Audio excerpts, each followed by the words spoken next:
Il existe dans le monde du art martiaux mixte des combattants tels que Georges Saint-Pierre, dont l'entrée dans l'arène à l'intérieur de ses 8 murs de cage annonce avec certitude l'écriture de l'histoire. L'a fait. Daniel D.C. Cormier.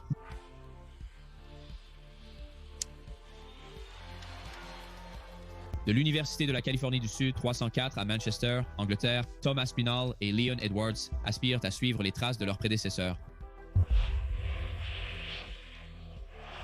Pour eux, deux Anglais au bord de différents jalons, l'un visant le sommet toute catégorie, l'autre cherchant à défendre son titre intérimaire et à organiser un combat avec le plus grand de tous les temps, une liste de talents européens, anciens et nouveaux. Précédent, je serai votre guide à travers les combats les plus notables d'une carte historique. Ce que je demande, c'est que vous envisagiez peut-être d'aimer ou même de vous abonner à la chaîne. Sans plus tarder, c'est un guide décontracté pour l'UFC 304. Peut-être l'homme le plus polarisant dans les arts martiaux mixtes revient pour gracier la cage et nos écrans de télévision une fois de plus. Très peu de combattants sont capables de sortir de la bulle, certes grande, qui est à la sphère arts martiaux mixtes avec McGregor peut-être le plus infâme, mais c'est révélateur de la notoriété de Pimblett que même lui, en tant qu'homme sans ceinture de champion à son nom, est tenu dans un statut similaire.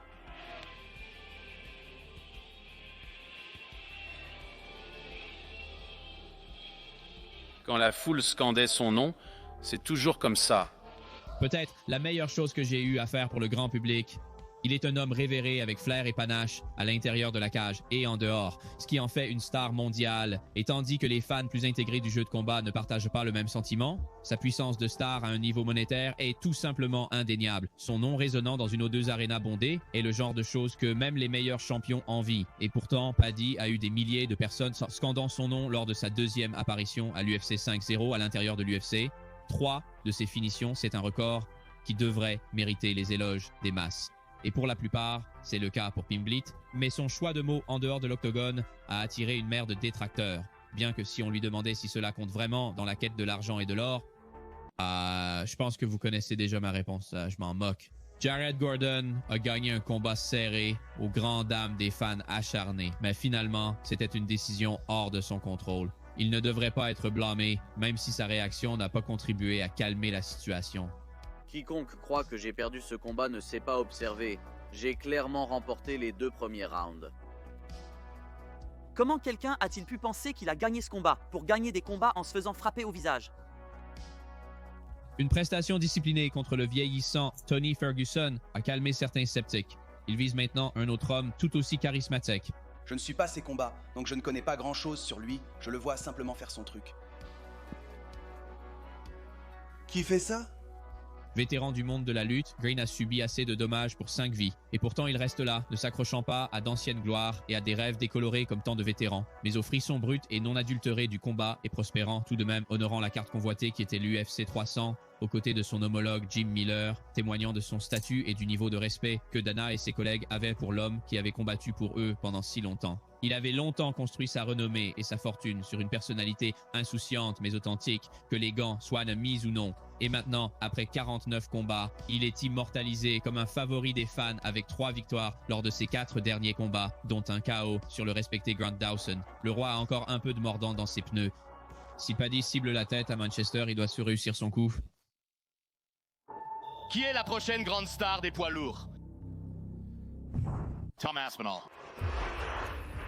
Ce gars a un jiu-jitsu d'élite. Il a des prises au sol d'élite. Sa frappe est exceptionnelle. Fini.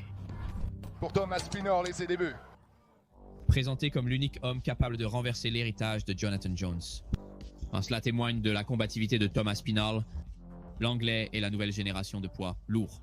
Il maîtrise un éventail de compétences plutôt que des compétences spécifiques, sans être limité par la convention. Bien qu'il ne pèse que 260 livres, il est capable de se mouvoir dans la cage avec facilité et puissance, ce qui le distingue dans sa catégorie de poids. Sa victoire par soumission contre le futur prétendant au titre, Alexander Volkov, l'a fait connaître du public et depuis, Tom n'a cessé de progresser. Tentant de verrouiller le bras droit ici de...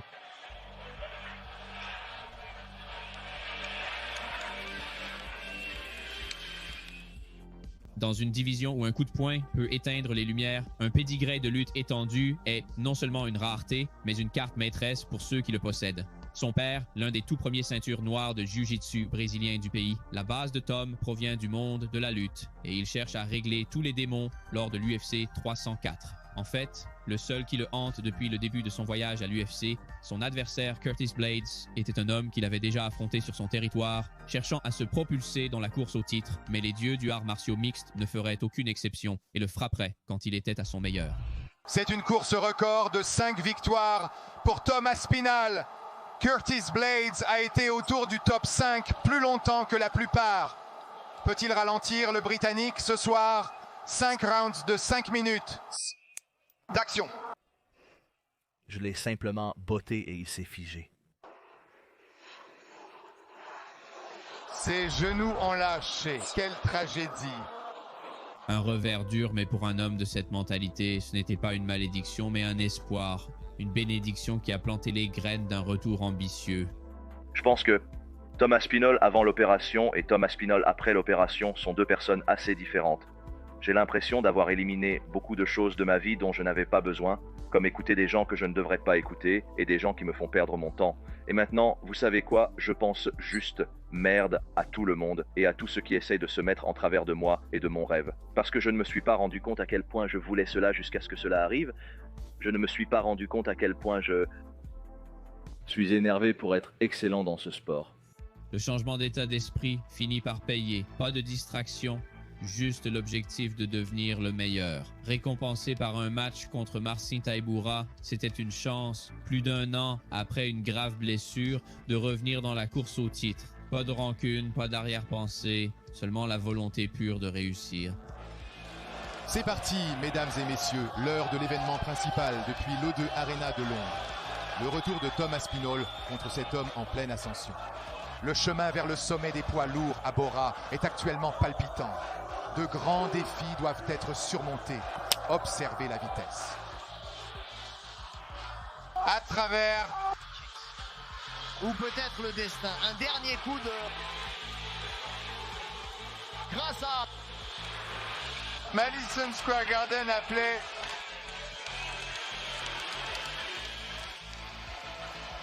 Chansou.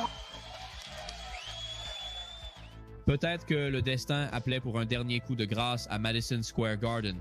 En luttant pour l'or, malgré l'absence provisoire de John Jones, c'était une occasion de réaliser le destin. Pour Sergei Pavlovich, son taux de finition de 100% dans l'octogone a intensifié l'excitation autour de lui. Toute fausse manœuvre, tout dépassement pourrait signifier une fin rapide. Mais lors du combat, son adversaire était du mauvais côté d'un dévastateur 1-2. Comme quand...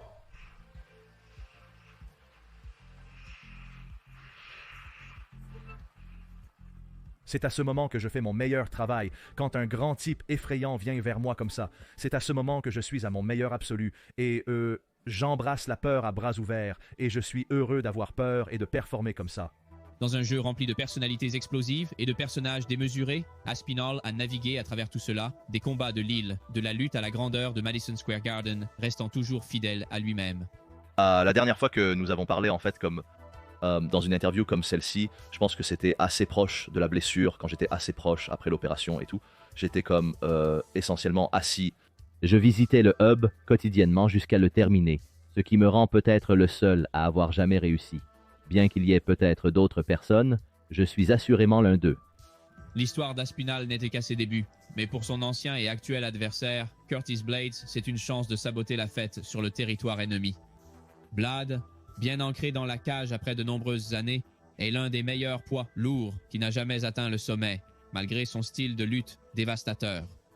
N'ayant perdu que face aux deux plus grands artistes du knockout du sport, peu ont pu résister à ses efforts. Une victoire inattendue contre Thomas Almeida lui a apporté de nouveaux fans. Face à Aspinall, il a l'opportunité de rectifier ses erreurs passées. Le combat est peut-être viscéral, mais la civilité dans la préparation n'est pas garantie. Et à mon avis, c'est un changement de rythme revigorant. Je suis sûr que tu es venu ici pour ça. Il passera une semaine ici, donc il aura des vacances. Quand nous allions Sortir ensemble, j'allais pendre. Je souhaite... Je pourrais t'obtenir un verre. J'ai un verre. Peu importe qui gagne, un possible affrontement avec John Jones pourrait se profiler, mais si ses tweets suggestifs indiquent qu'il n'est pas prêt pour le défi. Une promotion directe au titre de champion incontesté pourrait conclure une saga des poids lourds entachés.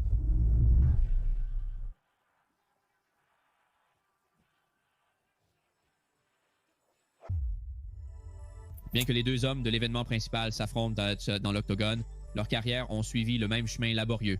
Ils ont du mal à se faire connaître financièrement et auprès des fans en choisissant le chemin le moins fréquenté. Les récompenses de l'UFC ne sont pas toujours basées sur le mérite et l'effort. Pendant longtemps, le champion Leon Edwards et le challenger Bala Muhammad étaient considérés comme superflus et sans importance. Tu as un poids welter en Leon Edwards avec qui tu pourrais te battre. C'est qui ça, Leon Edwards? Edwards est compétent dans presque tous les domaines, mais son absence de finition et ses frasques au micro ont nui à son ascension rapide. Étiqueté comme un combattant ennuyeux, il est devenu le souffre-douleur de la catégorie poids welters. L'UFC, refusant de répondre à ses demandes de titre, l'a associé au meilleur de Stockton. Sur le papier, un déséquilibre total, peut-être dans une stratégie pour transférer l'attention restante du vieillissant Diaz à un inconnu. Cependant, cela s'est retourné de la manière la plus dramatique. Oh, Edwards frappe à gauche. Encore une fois, reconnu par Nate. Bon tir de la position de Léon, mais Nate, oh!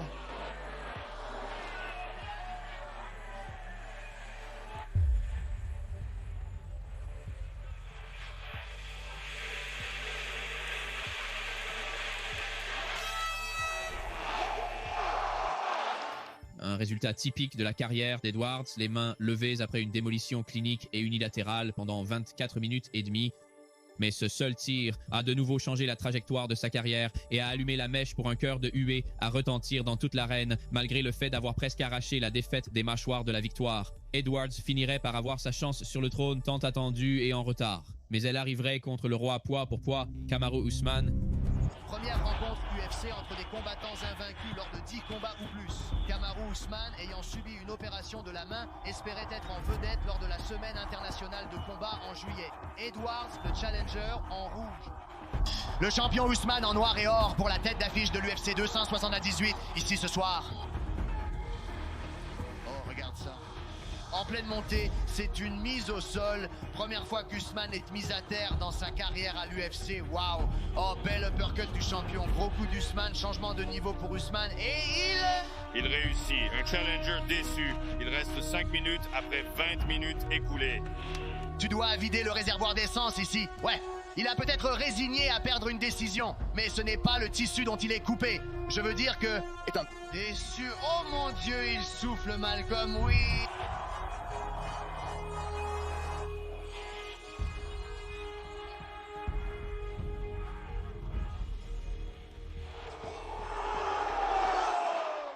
Un homme qu'il avait déjà battu une fois. Il a trouvé la rédemption en remportant le titre suite au potentiel knockout le plus emblématique de l'histoire du sport.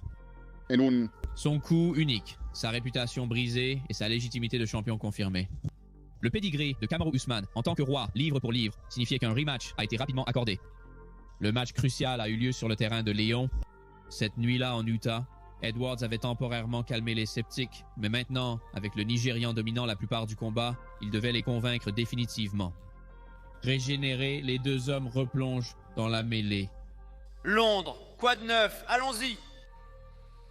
Kamaru s'est demandé ce que tu as accompli dans 2 combats, pour prouver que tu peux le vaincre. Quelle est ta réponse? Mettre mon tibia sur sa tête? Je pense qu'une erreur n'existe pas, tu sais. C'était une expérience d'apprentissage, une erreur de ma part. Mais nous rectifions cela, nous reprenons et faisons ce que l'excellence requiert. Bien. Coup de pied d'Edwards, suivi d'un uppercut et d'un tentative rapproché avec la main gauche. Le héros ici est...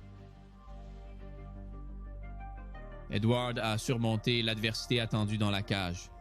C'était une performance mentalement solide et disciplinée, mais son futur adversaire, Colby Chaos Covington, a tenté d'apporter l'adversité hors de la cage, orchestrant un assaut mental dépassant toute limite pour promouvoir un autre pay-per-view. Ça marcherait. Nuit, je t'emmènerai où tu ne voudras jamais aller. Je vais t'amener au 7e enfer. D'accord. Non, je t'amène au 7e enfer. Nous saluerons ton père sur place. Cela marcherait, Léon gardant un visage stoïque mais intérieurement brisé par les paroles venimeuses de Colby. En tant que challenger, l'Américain n'aurait aucun revenu supplémentaire, juste le vif retour de bâton des fans de arts martiaux mixtes globaux. Pour égaler un jeu aussi grand, il faudrait une performance gargantuesque. Peu importe si ce sont des enfants, une femme, des parents, c'est simplement un acte très méchant. Mais c'est l'un de ces sports où l'on dit des choses horribles et puis 24 heures plus tard, ça se calme. Edwards montrerait sa force mentale et contrerait les efforts faibles d'un homme qui maintenant dans la cage n'avait plus de mots à donner. On dit que le temps est un cercle plat et pour l'héritage d'Edwards et de son adversaire actuel, c'est une théorie qui pourrait s'avérer vraie. Mais je me souviendrai du nom, Muhammad suit le même chemin que l'anglais. Eh bien, malgré une série de victoires et étant invaincu lors de ses 10 derniers combats, il est détesté et moqué pour ses performances dans la cage. Il y a une petite astérisque sur un palmarès par ailleurs impeccable et cela implique Rocky. Au milieu de la turbulence de la Covid-19 et des événements de l'UFC, ils se retrouveraient dans une arène sans public, typique de leur trajectoire de carrière. Edwards en rouge, favori important avec moins de 270 Bala Muhammad en vert face au meilleur du sport. Ce n'était pas un coup bas lorsqu'il frappait le corps. Là-bas, c'est déchirant. Je suis déçu. Ça a été une longue année et demie, beaucoup de hauts et de bas, et puis revenir à ça, je ne sais pas quoi dire. Les deux hommes et Chiron ont fait progresser considérablement dans le monde de la lutte, malgré des duels à sens unique jusqu'à un revirement de situation. Il était bien connu que chaque combat peut varier avec de nombreuses victoires, y compris là sur Stephen Wonderboy Thompson et Sean Brady. Bello est maintenant considéré comme un prétendant crédible au titre, comme il le revendique depuis longtemps. Quand vous regardez divisionnairement certains de ces gars qui ont des cas en béton, mais Rob Dvalishvili est évoqué. Pour moi, Khamzat Chimaev et Bilal Muhammad sont les seuls qui peuvent prétendre au titre de poids welter actuellement. Bilal a l'une de ses séries invaincues comme tous les champions et il n'obtient aucune considération poids pour poids. Je pense simplement que nous devons rétablir un peu d'ordre et je pense que l'UFC va prendre la bonne décision ici. Pour un homme aussi impopulaire que lui, les enjeux sont plus élevés que pour la plupart. Les favoris de Dana White reçoivent parfois des titres immérités et des récompenses financières après une défaite, tandis que ceux moins favorisés risquent de tomber dans l'oubli. Cela signifiera une autre longue ascension de l'échelle des prétendants, victoire après victoire, jusqu'à ce qu'il puisse une fois de plus prouver qu'il est incontestable et forcer la main de Dana White.